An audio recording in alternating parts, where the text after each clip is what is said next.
They called it just preseason, but the target center felt like an X-ray. Under bright lights, Nafisa Collier slid into the low post, bracing herself as if she'd studied every frame of Angel Reese's college highlight reel. One jab, one seal, a soft flip over her left shoulder, bucket. 9 seconds gone, and the scoreboard already whispered that Instagram likes don't secure real estate in the paint. For months, Reese had promised domination. She'd told reporters, "Yeah, the reason why we watching women's basketball is not just because of one person, it's because of me too, and I want y'all to realize that." She'd floated through red carpets, partnered with brands, and posted countdowns to her pro-revenge tour. Baton Rouge even rolled out purple and gold confetti for a preseason homecoming, yet barely half the seats filled. 6,373 fans in an arena built for twice that roar. 3 nights later in Chicago, her own house echoed. 4,688 diehards, plus a few curious TikTokers, scattered through Wintrust Arena's blue seats while the sky nudged past Minnesota. Me too. They're playing at LSU. There are people right now, her fans, you know what? Her social media fans. I've tried to tell you guys, you heard me say it on this channel.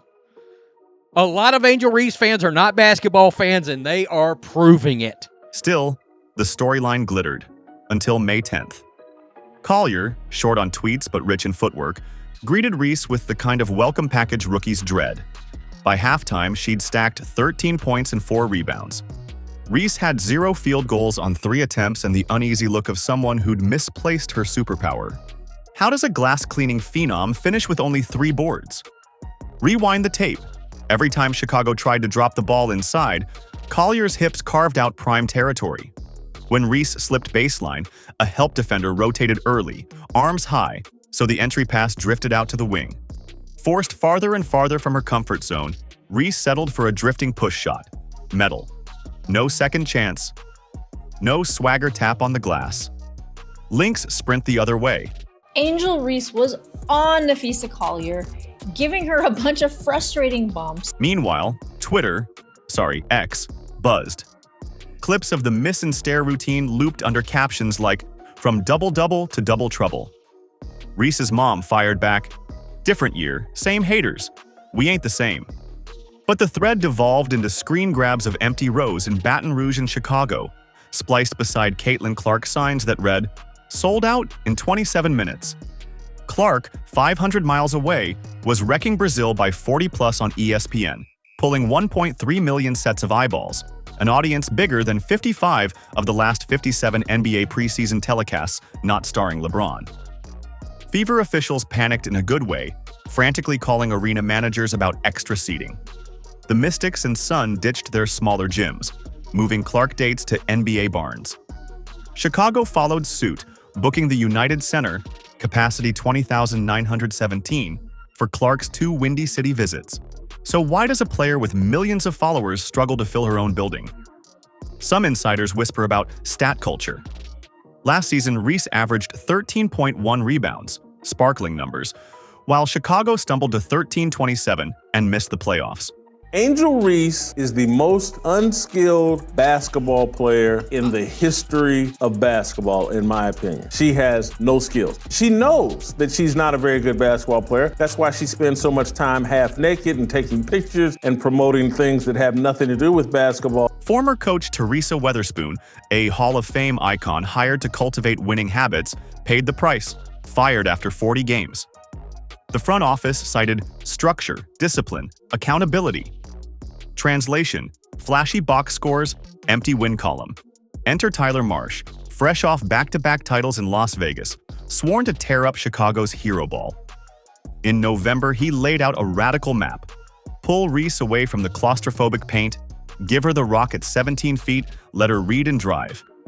No more hunting for putbacks just to keep a double-double streak alive. Efficiency first. The idea sounded smart on paper until Collier stress-tested it. Out on the perimeter, Reese jab-stepped, dribbled, retreated, and hesitated. Her lone 3-ball of the night drew side iron.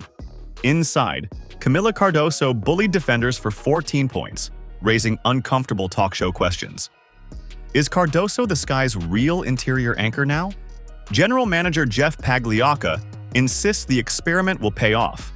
With all the time she puts into building her brand and flying all over the world, she still has proven time and time again she puts basketball first, he told reporters after Reese skipped a May 5th practice to glam at the Met Gala.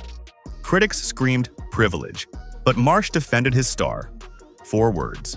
She told the team, I just don't think Angel Reese fans are going to be happy because she's playing away from the rim, a long way away from the rim, and those rebound numbers and those double-doubles are about to take a back seat. So guess what?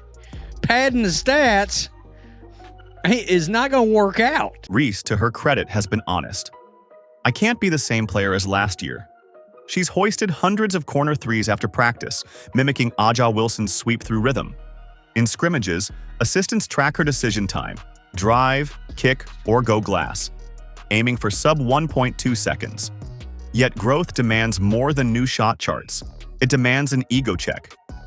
The WNBA's defensive scouts already file nightly reports titled, "Box out early, load up weak side, bait the jumper." Until that scouting report changes, Reese's stat sheet will look pedestrian against veterans who live for angles and leverage. The schedule doesn't wait. May 17th, Indy. Clark versus Reese. Round Infinity. Tickets vanished months ago. Fever reps printed standing room passes before Valentine's Day. National networks moved baseball highlights to squeeze in pre-game shows. If Reese wants to rewrite her narrative, there may never be a brighter stage. But what happens if the numbers echo May 10th? If Collier has provided the blueprint, front, bump, rotate, every forward in the league will copy-paste. Coaches will tell guards, test her handle, make her prove the jumper, live with the fadeaway. And if the buckets don't fall, the meme makers will pounce faster than a free throw lane violation. Reese's ceiling was never in doubt. The question is her compass. Will she chase algorithms or championships? Will the sky maniacally crash glasses 5 or drift while one player stalks rebounds solo? Marsh's offense, Vandersloot's threading passes, Ariel Atkins' floor spacing, these are invitations to trust. Basketball history is ruthless to players who don't adapt. Dennis Rodman turned boards into rings by accepting a role. Russell Westbrook shifted gears to survive. Even legends like LeBron sculpted perimeter touch when Father Time pinched their step. Reese is 23. The WNBA is giving her the same ultimatum early. In Minneapolis, Collier strode to the post-game mics wearing an easy grin. She praised her teammates, brushed off personal stats, and, without naming names, said, "When we lock in on team defense, everything else takes care of itself." A reporter asked about limiting Reese to 3 rebounds. Collier shrugged. "We boxed out." Deadpan. No hashtags. Lessons delivered. Back in Chicago, practice resumed. Coaches taped a printout on Reese's locker. 39.1 field goal percentage. 3 for 16 from deep. Last year's realities. Next to it, a handwritten note. Win the possession, the rest follows. No fancy font, no brand logo. Just ink and expectation. The season rolls, cameras roll, think pieces roll. But jump balls don't lie. Either the rebounds translate into W's, or the narrative resets itself at every buzzer.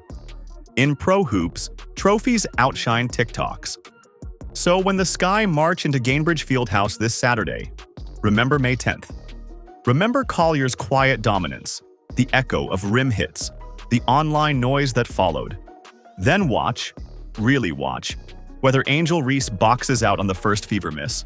That single act may reveal who she chooses to be, stat chaser or cornerstone. The choice, like the rebound, is hanging in the air.